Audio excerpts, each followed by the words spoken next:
Well, welcome everyone to the Future of TV and Streaming Programming and Monetization Strategy panel. I would like to start by asking our panelists to introduce themselves. Tell us what you're working on, how you fit into the ecosystem. And Falayo, I'll start with you. Hi, I am Falayo Lasaki. I'm the SVP and Head of Marketing and Communications for Laugh Out Loud Network, which is a multi-platform comedy brand and entertainment company that was founded by Kevin Hart. I would say how I fit into this ecosystem. Well, I might be the odd one on the call because I am a marketer. But I would say how I fit in is that LOL really is a cross-platform entity. We are really platform agnostic. We reach audiences wherever they are, and that is how our business model is formed. So that would be my take on how I'm involved. Well, given the importance of acquiring audience in this world, obviously marketing is critical. So it's great. Dermot, tell us about yourself. Sure. Hello, everyone, and thank you for having us. I'm Dermot McCormick. I am president of Live by Live, which is an online music streamer and content company. In terms of how we fit into this ecosystem, I think we're doing some of the most innovative work in how music and content is evolving through a variety of different platforms, not just in terms of digital platforms, but physical platforms and events. And we really try to weave as much of it together as we can, in terms of how everything all works together. And I think that's really the future of for all our businesses. Great. Fenton. Hey, I'm Fenton Bailey. I'm a co-founder of a production company called World of Wonder. I guess we're best known for a show called RuPaul's Drag Race. But I guess we fit into this panel because about 3 years ago, just under 3 years ago, we launched our own SVOD service, Wow Presents Plus. And our goal was for that to be the global home of all things, not just Drag Race, but spin-off shows and related shows. And very much like Falayo, we're screen agnostic. We just get the audience, but not in a cynical way. I think what we're seeing is this emergence of specialty groups, specialty viewers, and that they just don't want to watch stuff, they want to participate too. So live events is also a key emerging part of what we do. And it's about all these different pieces sort of interacting. I was going to use the word leveraging, but I hate the word leverage. All these pieces working together in concert to create a sort of, I guess, an immersive experience, all related to, I guess, if you were to put a label on it, it's LGBTQ+, but I think it's ultimately very much universal in its appeal. At least I hope it is. Excellent. Kinsey. Hi, I'm Kinsey Tamburino. I am the VP of the East and Midwest regions for Vevo. I also oversee Canada and then our agency holding company partnerships that we work with. So no lack of things to do, but I might be one of the only salespeople on this call. And I represent Vevo, which is a global music television network. Like many of you guys have already mentioned, we sit very much in the cross section of media, entertainment, and technology. What is very unique to us and where we fit within this whole streaming world and connected television world is that we represent a content set, music videos that is ubiquitous in terms of us being available on all these distribution platforms. So I'm excited to participate in the panel today. It's definitely a topic that we have a lot to talk about right now as we approach the upfronts, which are really in the midst of for us right now too.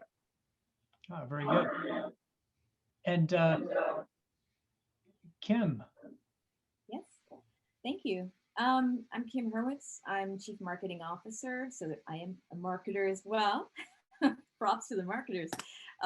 For FITE.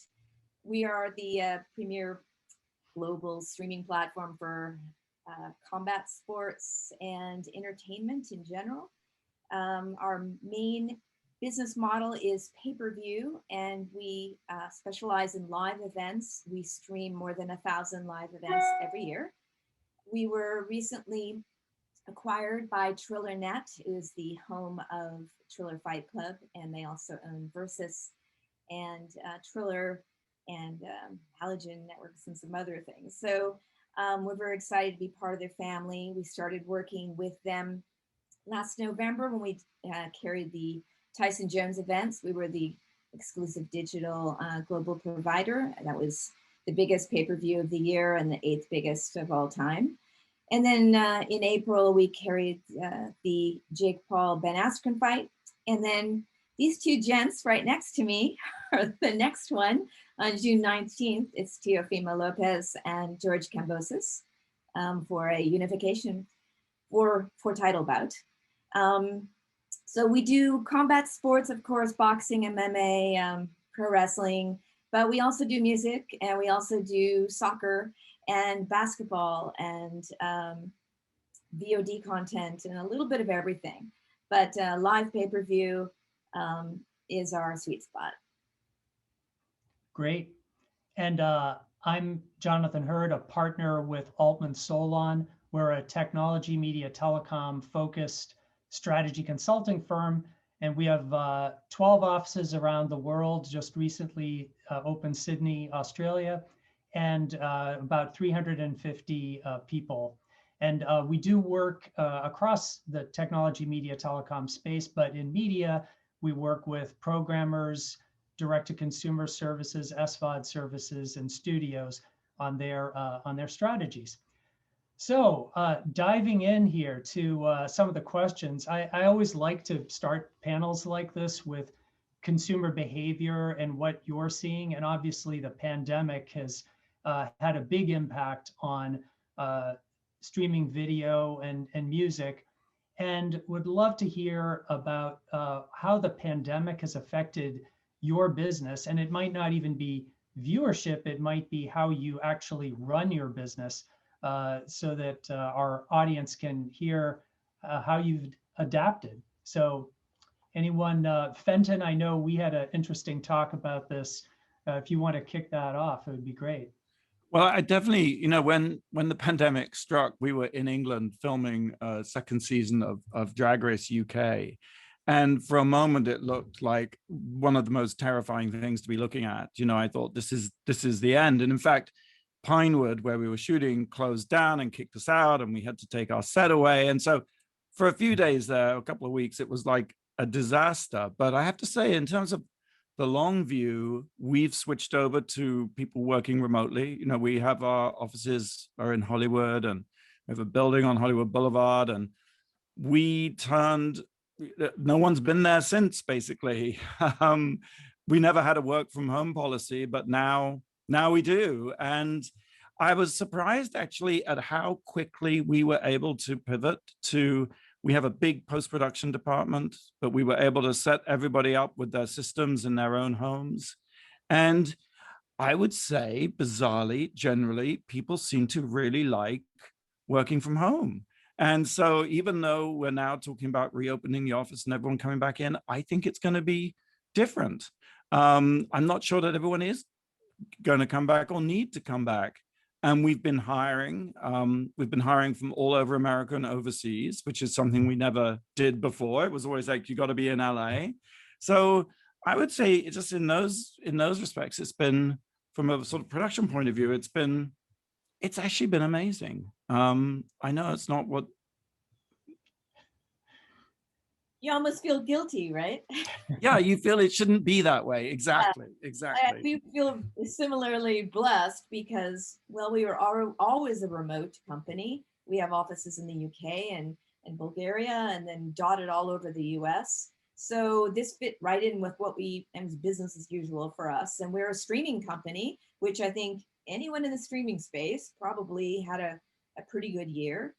And it was challenging and scary in the beginning, though. I feel what you were feeling about that, a little bit of panic, because a lot of sports did shut down. And that's really what helped us branch out into other verticals, because we had no choice. There was no MMA, boxing stopped, pro wrestling never really stopped, so mad props to them. But we realized, okay, well, let's get into other content. Maybe we can do free stuff. And we worked with Bas Rutten, who gave us, free shows every week to get people back in shape and things they could do at home. And, we did jousting and motorsports because, helmet outside. Okay, that fit the whole social distancing.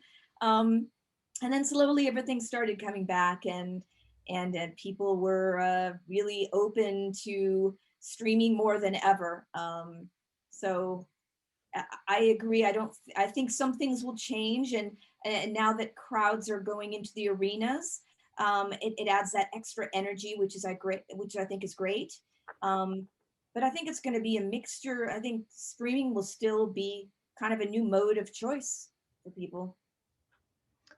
Kinsey, we were talking about how consumer behavior has changed and some of the big impact it's had on your business.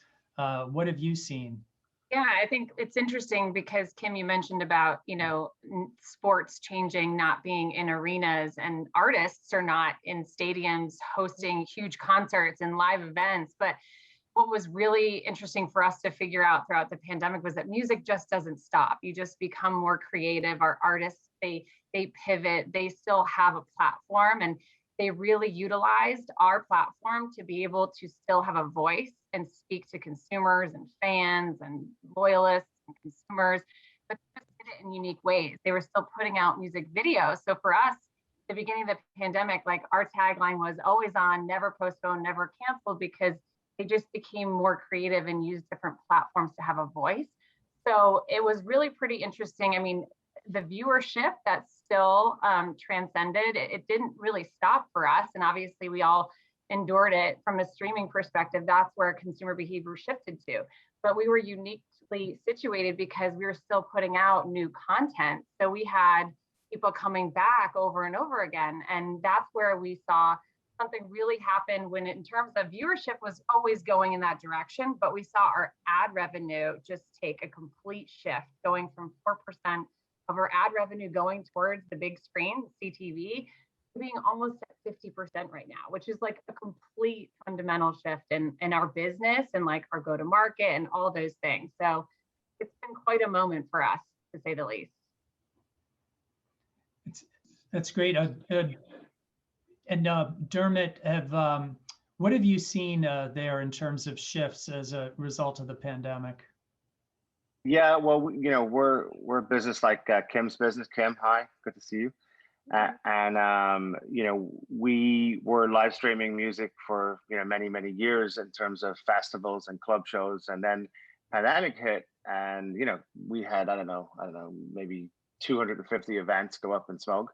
So definitely for a minute, it was like, wait, what does this mean? But it turned out that not that you ever want to succeed in a global pandemic, but if you do, I'll take it. So we did really well because we were like the Grubhub of music, right? So the only place you could get live music was in places like Live by Live. So we switched from broadcasting from a field and a festival to someone's basement and someone's backyard, and we hosted I think 1,600 artists over the pandemic. So artists, wanted to get out there and they want to play. That's what they do, and they wanted to get to their fans. So we provided the platform to do that. We got into pay-per-view, which has turned out to be a really interesting model, and it drives our subscription model, which is super important to us. But ultimately, the big, I think overall, I think we're going to see effects from this last period of time that's going to last a very long time. I think there's going to be shifts in work behavior and personal behavior and business models, and I think we're only just going to begin. We're going to begin for years to come to understand what this means for all of us. But from a business perspective, from our business, I think it really validated the idea that you could be entertained from a music perspective on a screen, regardless of your television or your phone. So it kind of validated what we do for a living. And I think ultimately the artists were forced to be really creative with what you can do when you're in your basement. We almost turned into live music videos. Kinsey does all the music videos, but like it was like when we're working with Tanashi in her basement and she has her Christmas lights and her outfits, and she just turns into a music video. So someone coming from MTV and many years I spent there, I just was excited to see artists do something creative, because ultimately it comes down to it's like those boxers Kim has, you know, at the end of the day, they have to do their thing and artists have to do their thing. So if they do their thing, great, we all win. And I saw artists really, you know, fans really starting to engage in this content digitally, and then the artists starting to say, hey, this is something different and new, and maybe we can lean in and tell different stories. So while a tough, challenging period for many people, I'll always love the way people respond, and I like the way the artist community did, and our company, we're happy to be there and give it to the fans, and we see more coming. So all in all, I like a few of us will take it. You know, one thing that struck me talking with all of you is that you have fairly well, you're not trying to be everything to everybody, right? You have audiences that you cater to, segments of specialty content, and you know, I'm curious how you all decide how to, you know, what content to acquire, what content to feature. In other words, how do you decide what that evolving value proposition is for your audience and what to add to your services? You know, I'll put that out there, but you know, that's a real, since content creation is so expensive, you know, how do you think about what to create to serve your audiences? I can jump in here. I think for us, when we're thinking about what to create, we are always audience first and authenticity first. The pandemic didn't shift that part for us. You know, we've always been a comedy brand. We believe that laughter is universal. If anything, I think during this last year, you have to up it a notch, because everybody needs to laugh even more in the same way that people need music and they need to be entertained. There's some healing properties to having comedy in your life. And so for us, when we're thinking about how we greenlight it, you know, we're a Black-owned company. We serve a multicultural millennial audience. So really thinking about that audience, but also, Fenton, as you were saying, there's a universality that comes out of that. It's like, this is our focus, but we make great content that people want to watch. And so when we think about the greenlight process, when we think about what we're going to put out and where we're going to put it out, it's really, how can we serve our mission to keep the world laughing together wherever the people happen to be. So our content strategy is always just to make the best content possible with the rooted in comedy and connection. I think that I just wanted to add to that, because I think, you know, we were very lucky with Drag Race, which is a show about sort of individuality and exuberance and self-expression. There's a lot of joy in Drag Race, and in a lot of drag. You know, it's got a huge amount of comedy in it. And I think it was something in these dark times that people just gravitated to more and more. And I guess the other thing that ties in with what everybody's been saying is that it's about, you know, is it any surprise that production bounced back? Because really production, it's all about flexibility and adaptability and being able to make something out of nothing and put on a show in spite of limitations. And I think that, you know, it's surprising in that you might think, oh, well, you had a burst of viewership because of the pandemic and now that would be leveling off. But actually, this first quarter, you know, our audience is up another 61%. And it's like, wow. I think it's a permanent evolution. I mean, good Lord, I cannot, imagine what this would have been like, oh, I don't know, 15, 20 years ago, if this pandemic had happened, we'd all be completely effed because the technology, fortunately, was there. It just wasn't necessarily being maximized. But thank goodness for it, because it would be a very different story, I think, without not just the ability to do Zoom calls like this, but to stream and do pay-per-view and do, you know, the internet really sort of saved us, I guess, right?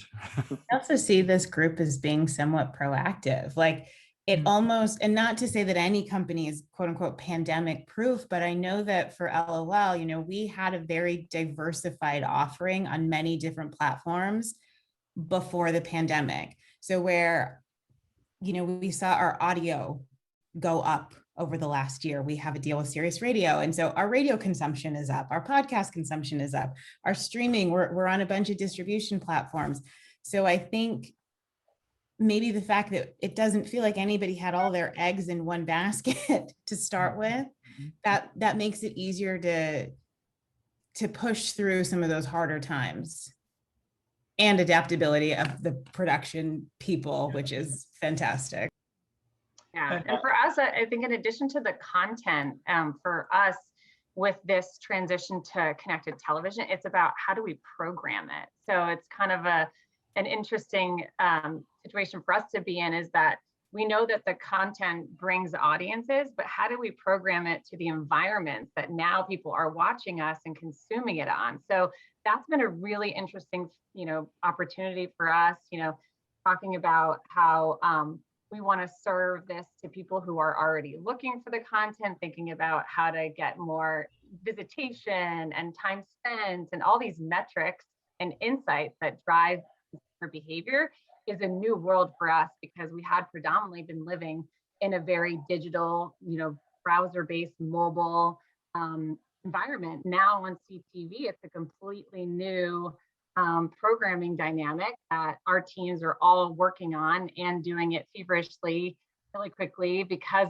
we're keeping up with the demand of the audience. So that's in addition to the content being really important for us to think about and pivoting, but also how do we program it to sustain those viewers and get new viewers and have them discover that content in these new different environments has been interesting for us. And Dermot, we talked about your philosophy of serving customer segments. Do you want to talk about that a bit? Sure, and I think your question also was, how do you make content decisions to put on your platform? We just make hits. That's all we do. Yeah, I know Fenton will think that's funny. I was at Viacom one time and someone said, "Why don't you just make hits?" I'm like, oh, I didn't think of that. So that's what we do. We just make hits. But I just want to think, Vallejo, is that how you pronounce your name? Palaio, but very close. Palaio. I'm Irish, so I had extra bells in. But no, but just to note one thing was that, it is a testament to how adaptable your company is. And I think when you get these major shifts, I think Darwin said, as soon as he said survival of the fittest, it was survival of the most adaptable, actually. And that's why I was proud of many companies on this call, but also our company, because we just adapted really quickly. But to your question about how I view audiences,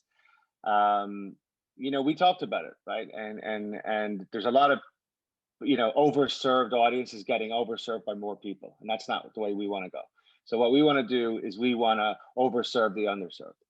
And that to me is where it's going. And it's going into these kind of like-minded groups. You can call them tribes, you can call them whatever you want, but they're passion verticals. And if you can find some that are sort of underserved and you overserve them and you can string a bunch together, it's very much how we're looking at it. And look, we're taking our theme from music, which has always been run by that type of vibe. You can always have the big, huge pop stars, but we've seen stuff on our network over the years, and we've had everybody. We have everybody from Taylor Swift to Ariana Grande to Post Malone, and we love them all. But then you'll see Iron Maiden coming live from Rock in Rio and just beating everybody in terms of views. So, as some of us know, heavy metal is a very, passionate audience, and they're also underserved. We recently bought a publication called Modern Drummer, and people were like, "Well, why are you buying, Modern Drummer?" And we're like, "Well, because we did a couple of pay-per-views. We did a Neil Peart tribute that everybody was on, and it blew the doors off most of the pay-per-views we did. And we started to realize, hey, these passion verticals are key. We're a subscription business ultimately. So we said, let's kind of buy a strong publication in that vertical and let's overserve that audience. And if you talk to any drummers, they'll say, yeah, no, I don't really turn on the TV and see a lot of programming about drumming, right? Or I don't see Spotify targeting a subscription service to me.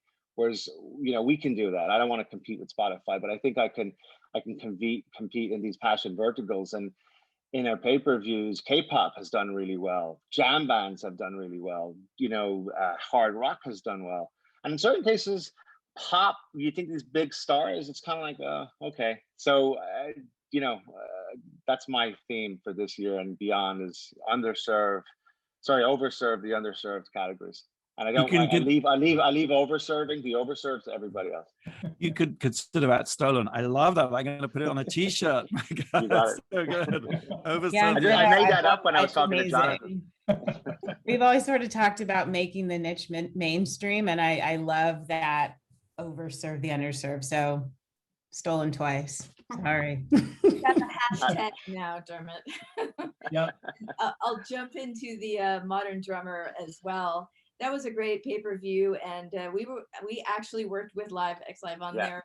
We served it to our combat fans as well, and it did really well for us too. I mean, one, it was just really quality, and if you're a drummer, Neil Peart is like kind of the king of the hill there.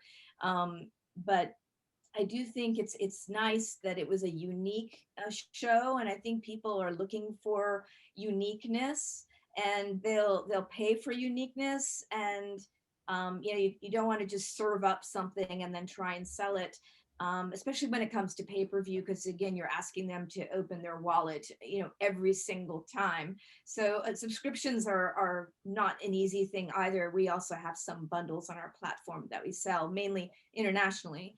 But the pay-per-view it's a retail sale, really. You are asking for that transaction every single time.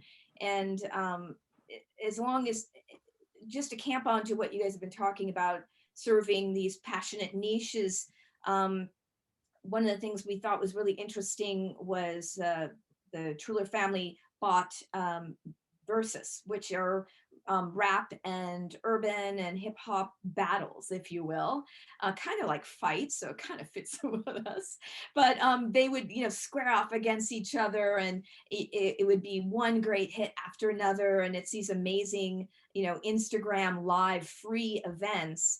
But with us on board, they said, well, let's start offering it on Fight, because you have the connected TV and the streaming devices world as well. And people can watch it on their big screen. And we were just amazed at the adoption and our Instagram counts going up so high, and all these registered users and new people, which I love. It's like, yes, bring in a whole new crop of new people that we can find what delights them and, better serve them. Well, speaking of bringing in new people, let's talk about customer acquisition. And what have you all found that works for you? It's such a huge challenge in the streaming space to economically acquire new customers that, I'm curious what's worked for you. I'm going to steal another page out of Dermot's playbook, make hits. Like, I think right That's not my now, playbook. That's been around for a while. I mean, just this idea right now, you are competing for attention with everybody.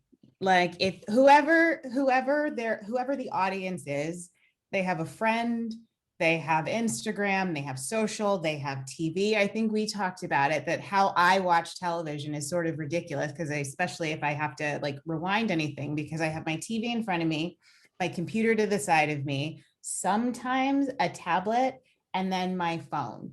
So the competition for attention is really interesting. And so audiences, you really have to focus on just making your content even better. Like, we distribute everywhere. Like we say, put the right piece in the right place. That's one of it. We were doing fast channels and OTT before this was happening.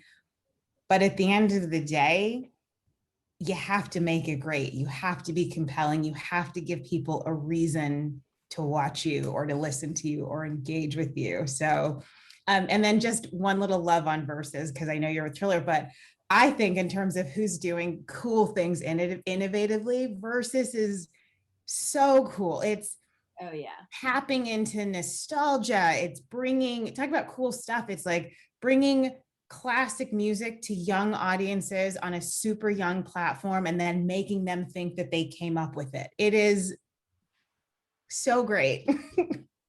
Agreed. I agree with that.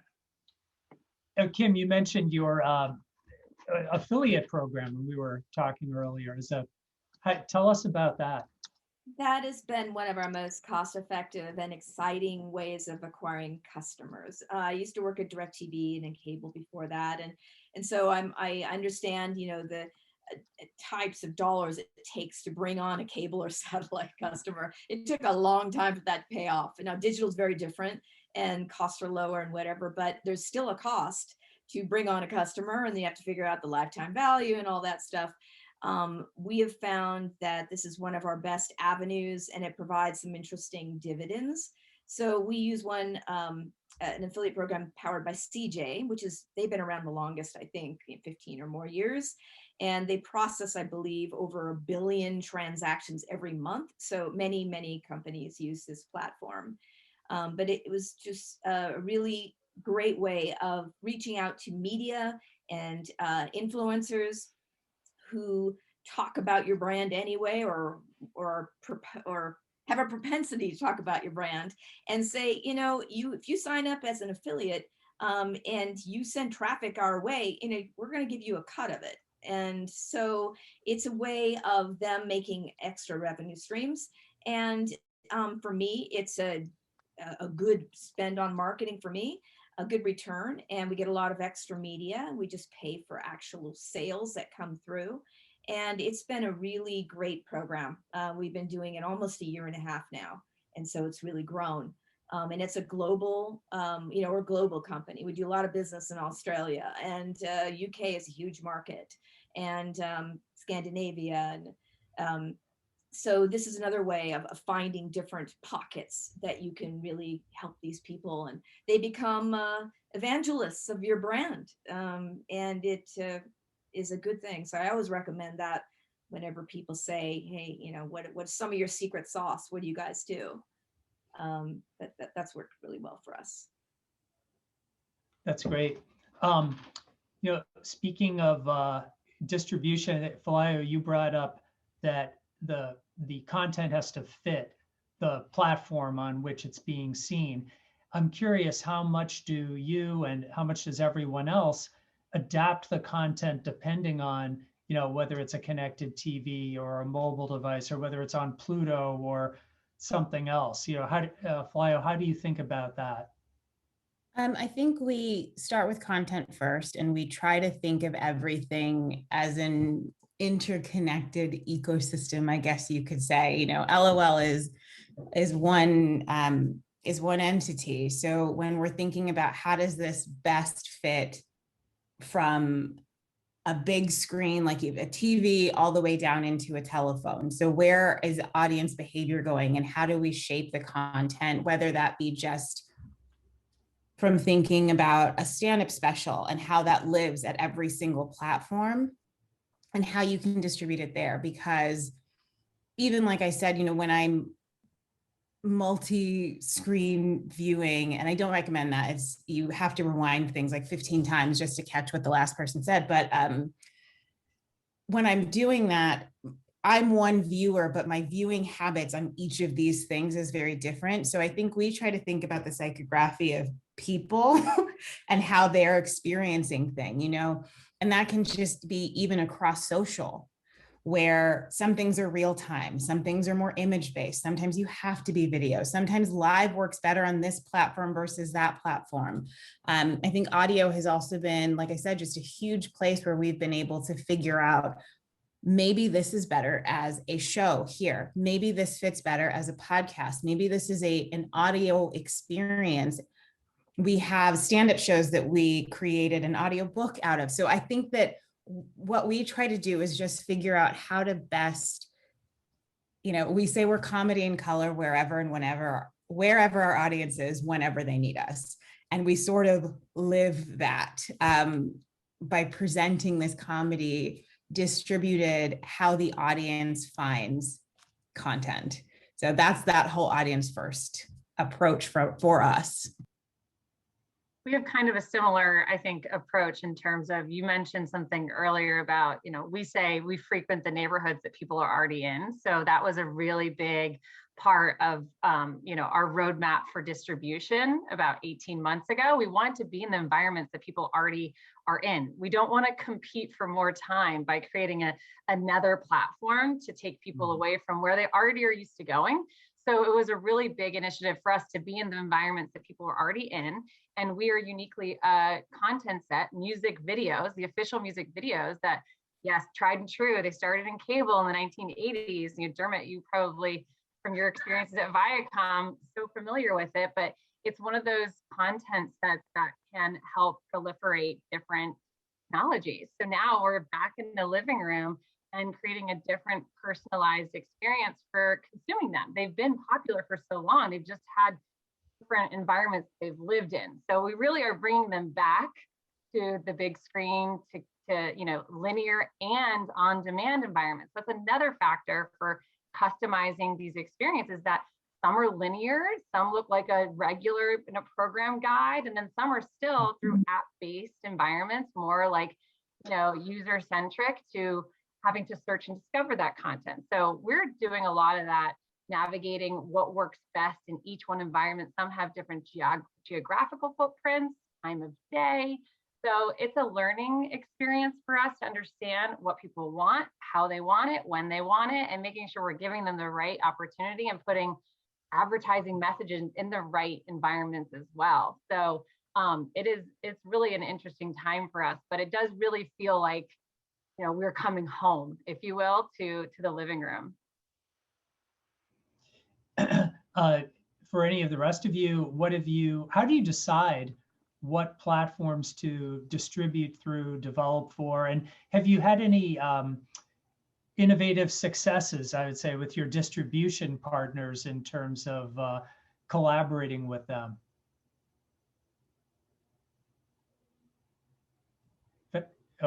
I can do Yeah, no, go ahead, Kim. I'll follow. I was just, we recently, something that we had done with a distribution partner, Samsung TV Plus is a big one of ours. And we just recently in March, we curated a time block program, an hour long of the weekend. We had basically had a compilation of live performances, which, you guys all know, the majority of our viewership comes from the official music video, but we have been getting more into the live performance game. And so we compiled a lot of performances that he had done with us, highlighting one of his recent albums. And it was amazing, because as much as obviously we want to prioritize our content, it's the content that our distribution partners want to promote too. So it was one of the first real experiences that we had put together, tiles, channel guides, banner ads. There's a lot of promotional drive and social paid, unpaid to drive to this stunt, if you will. And it was one of the highest performing pieces we had done, even comparison to some of the premiering videos that were coming out. And it was technically content that had been on the service. It was all about programming it, packaging it, promoting it, which is a new area for us, as I've mentioned. But the viewership was amazing. And then also it just drove the catalog for The Weeknd was the artist. I don't even think I disclosed who it was for, but it was The Weeknd. And that catalog then went crazy as well. So in addition to the content we're promoting, the franchise is The Weeknd, and that really is the big hit. So we saw this combination of the catalog also lift in viewership, which again is on demand and linear coming together and working off one another was cool to see. That's great. And we could also talk briefly, I guess, about monetization. And from talking to you all ahead of time, it's not all about just subscriptions or even pay-per-view. Obviously, you've got advertising, Kinsey, but some of the rest of you told me about innovative ways that you're monetizing your audience. Dermot, you had some examples there. Sure. Yeah. I think it's a very important piece. You talked about content creation. You've talked about different platforms for distribution. Just after spending so many years in all these different places and looking at where media is going, I think it's super important to have many different vehicles to monetize. Like that's a really important piece of the puzzle as we go forward. And that's the company that I'm trying to build here. So we very much believe in a flywheel approach to monetization. I spent many years in cable. One of the great things about cable was, they had in some cases like Nickelodeon, they had 3 monetary streams, right? They had advertising, distribution, and product.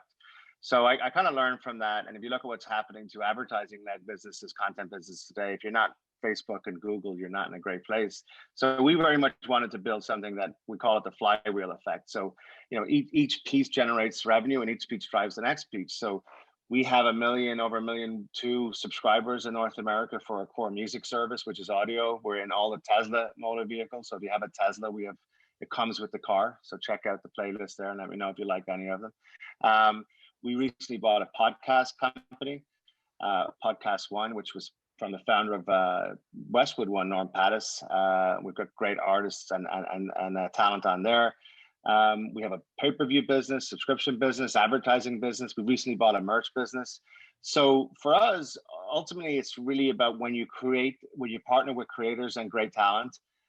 We also believe, which I'm sure a lot of you guys do as well, is the talent has gone direct now, right? And Kevin Hart's a great example of that.